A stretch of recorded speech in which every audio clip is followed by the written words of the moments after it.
dukungan apa sih yang orang tua butuhkan dari siapapun ya, bisa dari sekolah, bisa dari pemerintah gitu. Jadi kalau bahasa anak saya ini, saya kutip bahasa anak saya yang sudah SMA, pemerintah selalu mengatakan bahwa akan terjadi perubahan gitu ya, bahwa sekarang beda gitu, pandemi beda atau menteri baru beda gitu, kebijakan baru berubah. Namun mereka tidak melihat apa-apa yang berbeda di lapangan.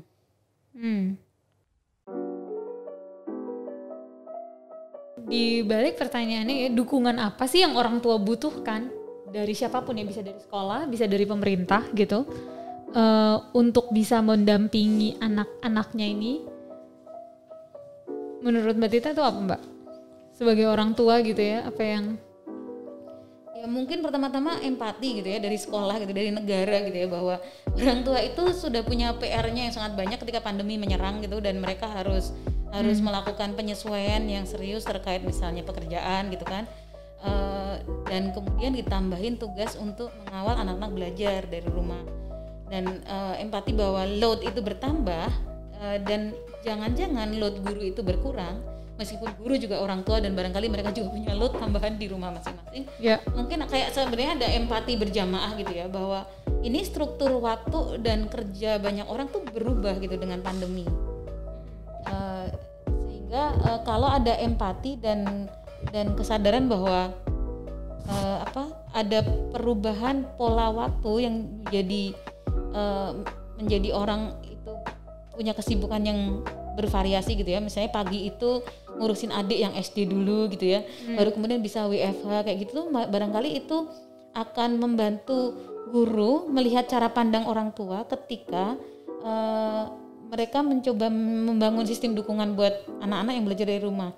Ujung-ujungnya itu kan gini ya, ujung-ujungnya itu anak-anak itu sebaiknya A, belajar sesuatu, dan B, well-being atau kesentosaan dia itu terjaga sepanjang pandemi gitu kan. Baru kemudian diturunkan menjadi kalau begitu harus belajar apa dan dengan cara bagaimana supaya kesentosaan itu tidak terganggu, syukur-syukur karakternya terbangun gitu kan. Nah desain itu kayaknya agak lemah gitu, sehingga satu-satunya yang nampak tuh malah justru itu tadi, nah nilainya belum terkumpul, kalau tugasmu nggak dikumpulin nilaimu tidak akan lebih baik, nanti rapotnya gimana, nanti nggak naik kelas. Kalau yang SMA tambah lagi, rapotnya harus baik supaya nanti bisa dapat jalur undangan. Sebenarnya saya agak bingung dengan penekanan pada hal itu gitu ya, yang sama sekali sangat berbeda dengan misalnya surat edaran menteri tentang pendidikan pada masa pandemi. Jadi kalau bahasa anak saya ini, saya kutip bahasa anak saya yang sudah SMA, pemerintah selalu mengatakan bahwa akan terjadi perubahan gitu ya, bahwa sekarang beda gitu, pandemi beda atau menteri baru beda gitu, kebijakan baru berubah. Namun mereka tidak melihat apa-apa yang berbeda di lapangan. Mereka bilang mana yang berubah? Mereka tuh menagih sebenarnya. Berubahnya di mana? Bahwa kami nggak dikejar-kejar nilai dan tugas. Padahal misalnya kami nyontek juga guru nggak peduli. Guru selalu bilang bahwa nilai itu nggak penting. Yang kejujuran itu penting. Tapi kalau ada temanku yang nggak jujur dan nilai bagus, guruku nggak peduli. Dan kalau dapat nilai jelek dengan jujur, guruku juga tetap kira-kira mengecam gitu loh. Jadi mereka agak bingung. Lalu dia bilang kalau misalnya pemerintah ngasih arahan tentang perubahan yang perlu diganti, misalnya yuk pandemi belajarnya ganti yuk, tolong kasih waktu berapa lama sih kami harus menunggu sebenarnya untuk melihat sesuatu terjadi di lapangan gitu. Karena kita mikirnya perubahannya besok, ternyata besok sama aja, business as usual, nothing happens at school kata mereka. Jadi kayaknya tuh ya kita tuh kayaknya sebagai orang dewasa kan not doing a good job gitu dalam mengurusi anak-anak itu. Anak-anak juga punya suara gitu yang perlu didengarkan, dan pengen juga melihat sebetulnya dari kertas-kertas yang disebarkan gitu ya, apa sih sebetulnya yang signifikan terjadi di lapangan. Dan agak sedih sebetulnya ya. Sedih banget. Tapi saya duga ini juga bias kepribadian ya, karena itu komplain dari anak-anak saya yang lebih besar, sementara anak saya yang bungsu yang relatif lebih gembira dan cuek gitu ya, itu menikmati absennya desain serius dari ini gitu ya. Jadi kalau begitu break, yang lebih sering breaknya daripada onnya gitu, ya dia main game gitu. Jadi dan main gamenya tuh menarik karena temennya tambah banyak, dia berteman dengan orang dari Jogja, dari sekolah lain, jadi itu dinikmati dengan beda. Cuma kan kita sebagai orang tua kita patut mencemaskan itu karena dalam keadaan ideal anak-anak tidak main game di pagi hari kan. Iya betul. Tapi kalau Mbak Tita lihat dua anak yang remaja ini yang lebih besar gitu ya, yang SMA, mereka menantikan kembali ke sekolah. Iya.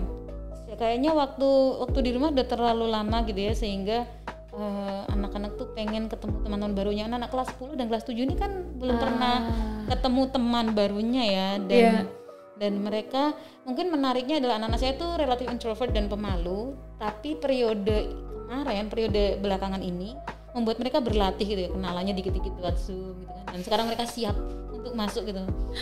Jadi ada benefit juga nih untuk para anak-anak introvert gitu ya. Jadi ada tahapan gitu kan menuju gak langsung jeger ketemu 100 orang baru gitu ya.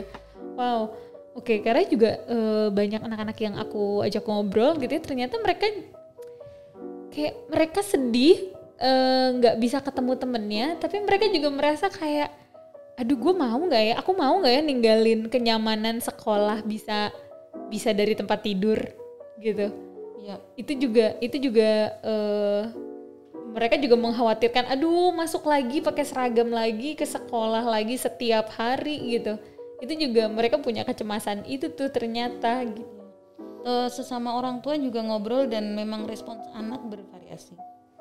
Betul Mbak. Nah, ada kekhawatiran gak Mbak yang muncul ketika sekolah harus balik lagi luring gitu? Ini kan kayaknya sebentar lagi menuju masa luring kembali ya.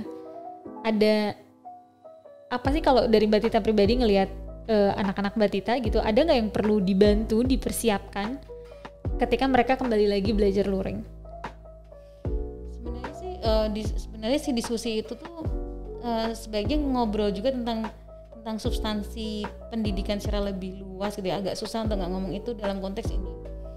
Ketika kita kemarin sudah direm gitu mendadak dengan pandemi dan harus belajar di rumah, dan kemudian kita harus menyunat gitu ya hal yang paling penting, karena proses daring membuat hanya sedikit hal yang bisa dilakukan lewat secara tidak tatap muka gitu kan. Menurut saya sebaiknya sekalian aja masa-masa persiapan menjelang luring ini dipakai untuk melihat kembali mana sebenarnya yang penting, mana yang enggak. Sehingga misalnya kalau balik lagi luring, harapan saya itu ya jangan mengadopsi semua hal yang sudah kita lakukan pada masa luring pra pandemi. Kalau bisa ya dilihat kembali gitu ya, sehingga hal-hal yang substantif lah yang kemudian semacam diperkuat gitu kan. Jadi yang paling saya cemaskan adalah kalau bisnis balik as usual pasca pandemi. Ya. Dan bagaimana masa pandemi ini menjadi kesempatan untuk kita bisa mengekstraksi gitu ya.